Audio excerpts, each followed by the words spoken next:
दोस्तों, जैसा कि आप लोगों ने थंबनेल में देखा कि हिंदुस्तान में एक गांव स्पेशल हिंदुओं का बनने वाला है।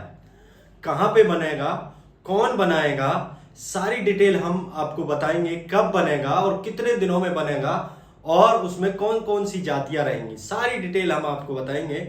आप देख सकते हैं स्क्रीन पर, मेरे पीछे स्क्रीन है और इसमें आपको सीधा स्पष्ट नजर आ रहा होगा।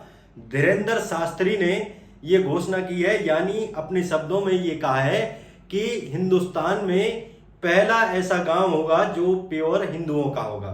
लेकिन ये नहीं बताया कि हिंदुओं में काफी सारी जातियां हैं, कौन कौन सी जातियों का गांव होगा या एक ही जाति का गांव होगा। और उस गांव में 1000 परिवार रहेंगे। और हम आपको बता दें कि वो गांव या तो पंडितों का रहेगा या फिर जाटों का या फिर गुजरों का या फिर अन्य काफी सारी जातियां हैं जो हिंदू धर्म से बिलोंग करती हैं। लेकिन ऐसा कोई भी इन्होंने स्पष्ट नहीं किया है कि भाई एक ही जाति का ये गांव रहेगा, नहीं, हिंदू का गांव बसेगा। अब उसी को लेकर वहीं अगर ये हिंदू धर्म के गुरु हैं, अगर कोई भी मुस्लिम धर्म का गुरु इस तरह की घोषणा करता, इस तरह का बयानबाजी करता, तो क्या होता उसका आप अंदाजा लगाइएगा। क्या उसको अब तक सही सलामत घर में रहने देते? नहीं ना, उसको जेल के अंदर डाल दिया जाता। उस पर अनाप शनाप बयानबाजी होती, उसको ये कहते कि ये देशद्रोही है, ये देश को बांटना चाहता है, ये वो करना चाहता है। आप हेडिंग पढ़िएगा, ये हेडिंग है। इस हेडिंग में सीधा स्पष्ट दिख रहा है कि देश का पहला हिंदू गांव बसाएंगे धीरेंद्र शास्त्री। इन्होंने कहा है कि देश का पहला हिंदू गांव बसाएंगे। लेकिन हिंदुस्तान में ऐसे बहुत से गांव हैं जहां पर हिंदू ही हिंदू रहते हैं, मुस्लिम नहीं रहते हैं। लेकिन इन विचारों को पता नहीं है। और हिंदुस्तान हिंदुओं का नहीं है, हिंदुस्तान सबका है। हिंदुस्तान हर इंसान का है, जो हिंदुस्तान का नागरिक है वो उसका हिंदुस्तान है। तो देखिए, फिर उसके बाद चलते हैं, हम आपको बताएंगे कि पहले ये पढ़ लेते हैं। धीरेंद्र शास्त्री ने कहा है कि पहले हिंदू परिवार, समाज और ग्राम बनेंगे, फिर हिंदू तहसील, जिला और राज्य की स्थापना होगी, इसके बाद परिकल्पना पूरी होगी। तो दोस्तों, हम आपको बता दें, धीरेंद्र शास्त्री ने कहा है कि पहले हिंदू समाज, फिर हिंदू गांव, फिर हिंदू तहसील, फिर हिंदू जिला और फिर हिंदू राष्ट्रीय की स्थापना होगी। तो दोस्तों, ऐसा है नहीं। अगर इस तरह के बयानबाजी ये करने लग गए तो देश में वाकई में भाईचारा नहीं रहेगा। तो हम आपको बता दें, उसके बाद फिर धीरेंद्र शास्त्री कहते हैं कि इनसे जब पूछा गया भाई कितने दिन में बनेगा, तो इन्होंने बताया, देखिए आप यहां पर देख सकते हैं कि कब तक बनेगा। 2 साल का समय लग जाएगा उस गांव को बसाने में, इनका 2 साल का समय लग जाएगा। और सबसे बड़ी बात है, अब कहां पर बसेगा ये भी हम आपको बता देते हैं। देखिए कहां बनेगा, ये आप देखिए, ये कहां बनेगा, ये रहा कहां पर बनेगा। गढ़ा छतरपुर में बनेगा। इनका जो धीरेंद्र शास्त्री का जो धाम है, बागेश्वर धाम, वहां पर ये गांव बसेगा।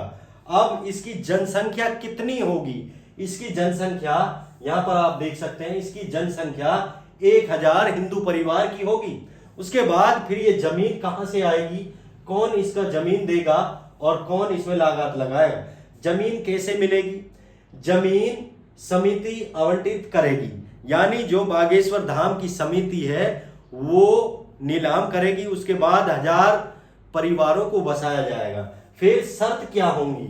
अब ये शर्त देखिए, उस सोसाइटी में शर्त क्या होंगी? उस सोसाइटी में शर्त होंगी गैर हिंदुओं की नो एंट्री, यानी नॉन हिंदू वहां नहीं बसेगा। यानी हम कहें, ना तो वहां पर ईसाई बसेगा, ना वहां सिख बसेगा और ना ही वहां पर मुस्लिम बसेगा, और भी अन्य धर्म है, ना ही वहां पर बुद्ध बसेगा, कोई नहीं बसेगा, सिर्फ और सिर्फ हिंदू बसेगा। अब हिंदुओं में भी काफी सारी जाति, हिंदू भी भाई, सरदार भी हिंदू है, सिख भी हिंदू है, लेकिन क्या वो बसेंगे? नहीं बसेंगे। और देखते हैं जब वो गांव बनेगा, बसेगा, कौन कौन सी जातियां वहां पर आई हैं। क्या एक ही जाति का गांव है? क्या एक ही धर्म का गांव है? अभी समय है, देखते हैं आगे होता है क्या। तो दोस्तों उसके बाद आप देख सकते हैं इन्होंने बयानबाजी की है कि पहले हम गांव बसाएंगे, समाज बसाएंगे, फिर हम तहसील, फिर हम जिला, फिर हम हिंदू राष्ट्रीय की घोषणा करेंगे, तभी जाकर भारत हिंदू राष्ट्रीय बनेगा, अन्यथा नहीं बनेगा। धीरेन्द्र शास्त्री के जो बयान है उनसे स्पष्ट नजर आ रहा है, इनसे छलकाया जा रहा है, इनकी आंखों में देखा जा रहा है, इनकी जबान पर देखा जा रहा है कि सीधा स्पष्ट ये बीजेपी का समर्थन दिख रहे हैं, बीजेपी का प्रचार प्रसार कर रहे हैं धर्म के आड़ में। ये शास्त्री हैं, ये महाराज जी हैं, बल्कि इनको राजनीति से तो दूर रहना चाहिए, ना कि राजनीति में इनको इंटरफेयर करना चाहिए। वो भी एक पार्टी को ये सपोर्ट कर रहे हैं, आप देख सकते हैं। तो दोस्तों इस धीरेन्द्र शास्त्री के बारे में आपका क्या ख्याल है और इस गांव के बारे में आपका क्या ख्याल है, हम आपको बता दें। अगर कोई भी मुस्लिम धर्म गुरु इस तरह की घोषणा करता कि हिंदुस्तान में पहला गांव हम मुस्लिमों का बनाएंगे, वहां पर नॉन मुस्लिमों की कोई एंट्री नहीं होगी, वहां पर नॉन मुस्लिम कोई लेन देन नहीं करेगा, नॉन मुस्लिम बातचीत नहीं करेगा, नॉन मुस्लिम उस क्षेत्र में नहीं आएगा, अगर कोई इस प्रकार का बयानबाजी करता तो वो अब तक जेल में होता।